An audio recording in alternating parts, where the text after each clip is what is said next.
किसी अनजाने और दूर दराज के जंगल में एक सुनसान रास्ते पर चार बच्चे राजू, सीमा, गोपू और मीना बहुत खुले दिल के साथ चल रहे थे।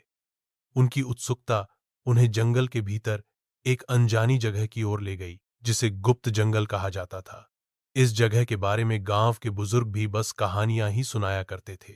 जैसे जैसे वे और आगे बढ़े, मीना ने जमीन पर कुछ चमकते हुए पत्थरों को देखा।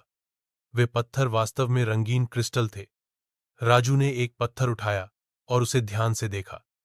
तभी जरा सी ढिलाई, और वो क्रिस्टल चमकते हुए एक प्राचीन द्वार की ओर इशारा करने लगा।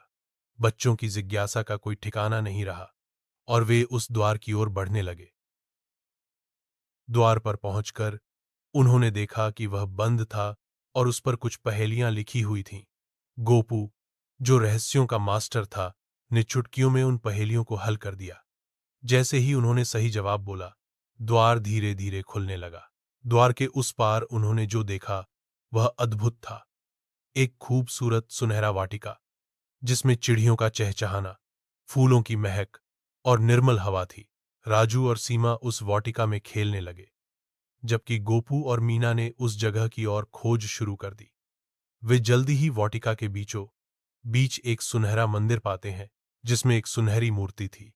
मूर्ति जीवंत नजरिए से देखती हुई और आशीर्वाद देती मालूम होती थी।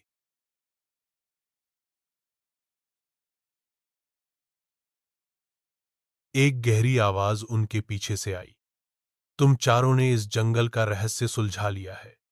ये शब्द उसी गांव के बुजुर्ग के थे, जिन्होंने इस जंगल के रहस्य के बारे में बताया था, और तुम्हें इसका इनाम मिलेगा। यह मंदिर हमेशा से यहां था, लेकिन केवल वह इसे देख सकता है जो दिल से निर्दोष और सच्चा हो। बच्चे खुशी और आश्चर्य से झूम उठे।